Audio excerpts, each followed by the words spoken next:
Welcome to my channel where we discuss everything and all things politics, especially as Nigeria is heading towards 2023 general election and especially the presidential election, which is the most important election in the country.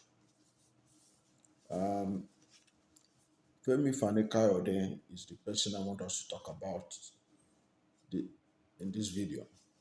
Fani-Kayode lately have been let loose on the presidential candidate of Labour Party, Mr. Peterobi. But I want us to go through his antecedent to know where he's coming from and what he represents. And the most importantly, what he said about his current principle in the past, so that you can use it to judge the kind of person he is, whether he deserves your attention at all. But all the same, since he has the job of speaking for the APC, he is a major stakeholder in 2023 presidential election, because whatever he says or failed to say would have consequences both for his candidate and for other candidates. I want us to look at what Fani-Kayode have said about his principal, who he is working for now. That's the presidential candidate of the APC, Tinubu. You know, after the Lekki tollgate massacre in October 20th, 2020, Tinubu, the presidential candidate of APC, instead of sympathizing with the victims of the Lekki massacre, he was blaming them, and that incensed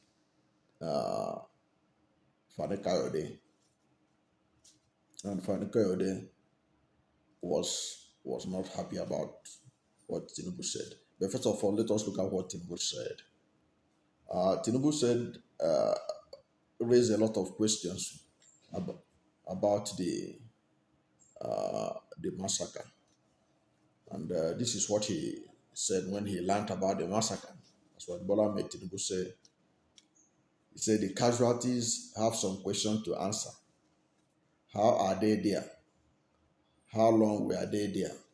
And what kind of characters were they? Okay, so Tinubu was blaming the victims of Lekki massacre instead of blaming the attackers. That apparently incensed Fani-Kayode, because that time they were not on the same plane. Fani-Kayode had not yet ported to the APC. This is what Fani-Kayode wrote. He said, sadly, instead of exhibiting any remorse or displaying any regrets for this abominable atrocity, with a sheepish smile and a sneering and jocular tone, you had the sheer nerve and effrontery to say nothing other than that you are still the Aswaju of Lagos and the Jagaban. Yet, what was even worse than this, and what shocked and astounded all right-thinking people all the more, was that you had the temerity to go on even further to say that the casualties at the Lekki shooting have some questions to answer. You then ask, how are they there? How long were they there? And what kind of characters are they? How cruel can you be?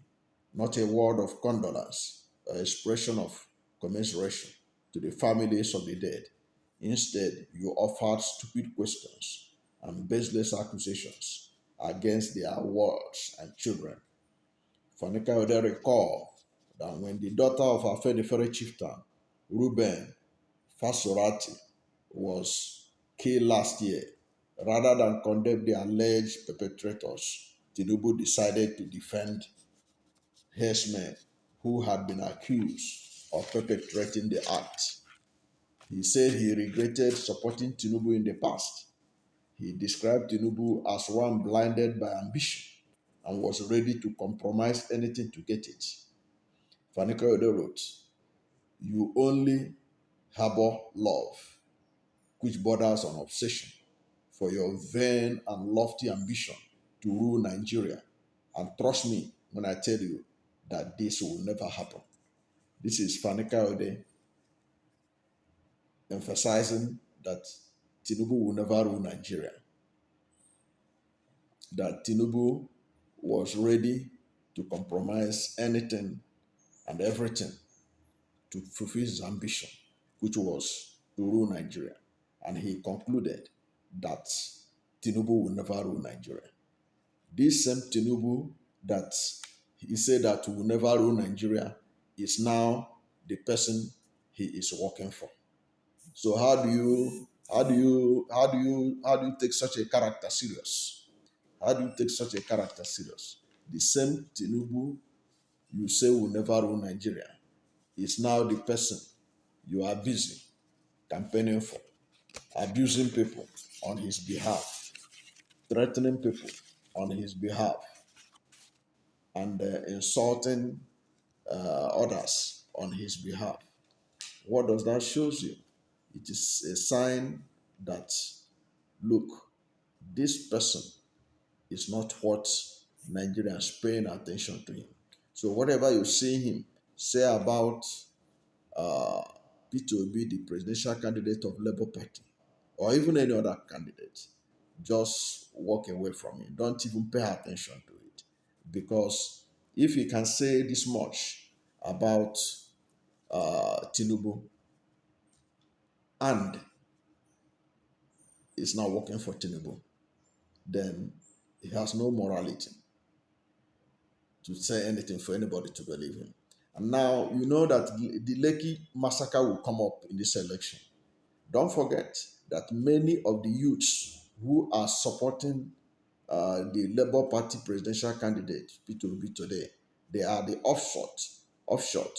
They are the participants at that Lekki protest, which was turned to a massacre, and several Nigerians lost their lives.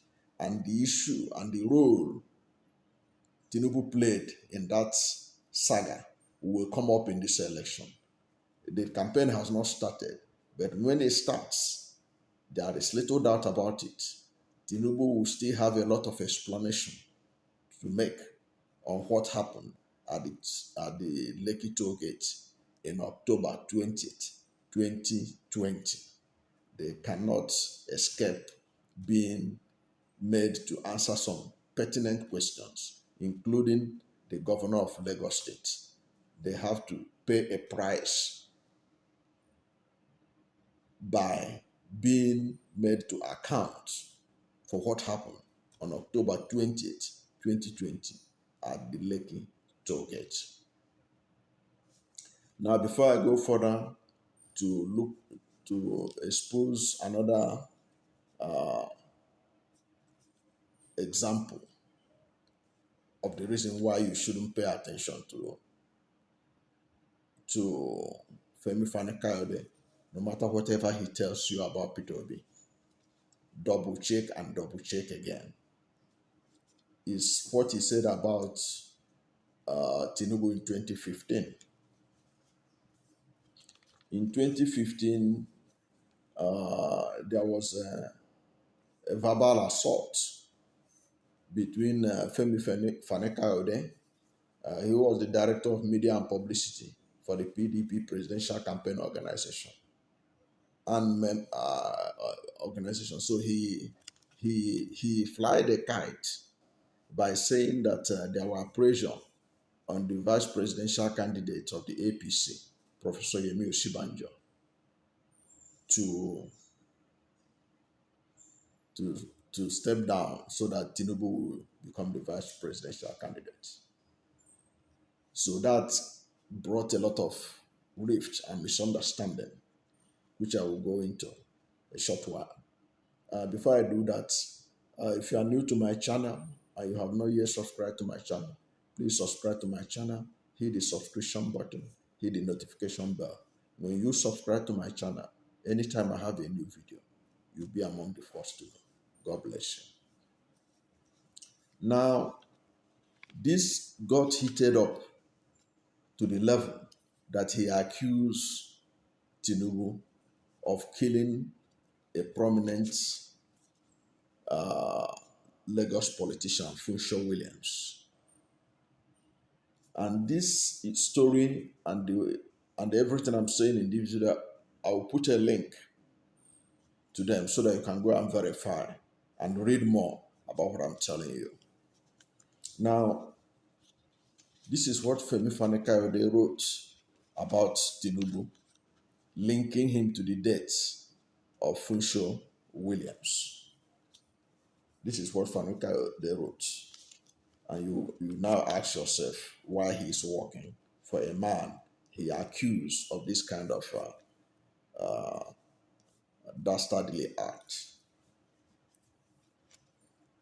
Because Funsho Williams, he was a former governorship candidate of PDP in Lagos State.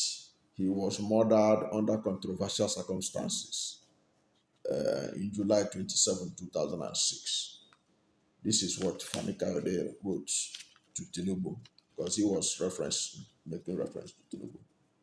He said, I do not believe in violence, and I do not threaten people, neither do any of my boys or any of those behind me.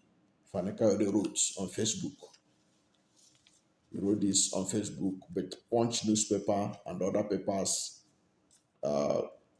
cited it from his Facebook page. Tinubu should not start this.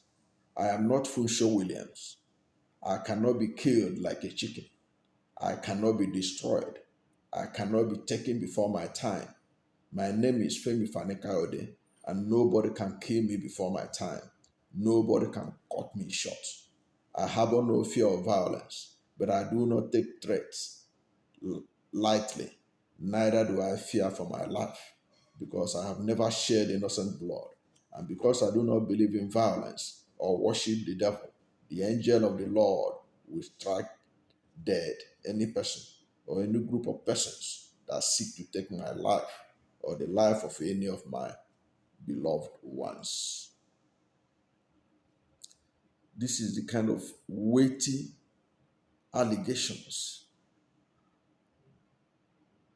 that Fani-Kayode made against Bola Ahmed Tinubu, trying to link him with the death of a prominent Lagos politician and governorship candidate of PDP, Funsho Williams. That you can say this about a person alleging that he was responsible for the murder of Funsho Williams, who many Nigerians knew how he died, based on the information that is already in the public. Like Fani-Kayode said, like a chicken. The same person you alleged was connected with it is the person you are now drumming support for. Why should anybody believe your messaging? Why should anybody believe anything that comes out, either from the mouth of Fani-Kayode or from the pen of Fani-Kayode or from any of his social media outlets? Yet, he has been found worthy to be one of the spokespersons, one of the henchmen campaigning for APC, and that's why the Bola Ahmed Tinubu presidential campaign. One, it shows that Fani-Kayode had no regard, no scant regard to morality, to ethics, to virtually anything that a decent society holds dear. Because How could you say such terrible things about Tinubu and now you will be marketing the same person? Like I said, so many issues regarding Tinubu in which ordinarily it is difficult to manage. It is made worse when somebody like Fani-Kayode, who has integrity and credibility problem, to market another person who has integrity and credibility problem. It means that these people have been programmed for failure. And that is why I think Nigerians should note, especially those who support Mr. Peterobi of the Labour Party, not to pay much attention to whatever praises that Fani-Kayode showers today on Tinubu, or whatever negative attributes, adjectives he used to qualify Peterobi of Labour Party. He should be totally ignored. He doesn't worth the time and the effort. And I will make more videos to show the double speaks of Femi Fani-Kayode, that is running, that's one of those running the campaign of Aswadi Bola Ahmed Tinubu right now. What his views before on Muslim tickets and his views today on Muslim tickets, so that you know that these people are taking Nigerians for a ride. And people should, like they say in local parlance, shine their eyes for the world. These people are not reliable. They don't mean well for Nigeria. They are desperate to fulfill their personal interest and ambition. Like Fani-Kayode rightly pointed out about Tinubu. Tinubu is only interested in achieving his presidential ambition. He doesn't care about anybody. He doesn't care about even if 10 massacres of the likes of Lekki toll gates takes place in Nigeria right now, it doesn't bother him as long as he keeps his mouth shut, sides with President Buhari, so that somehow the state and all the apparatus of the state will be used to make him the next president of Nigeria. Thank you for watching this video. And if you are not yet subscribed to my channel, subscribe to my channel, hit the subscription button, hit the notification bell. When you subscribe to my channel and hit the notification bell and share and comment and like this video, anytime I have a new video, you'll be among the first to know. God bless you.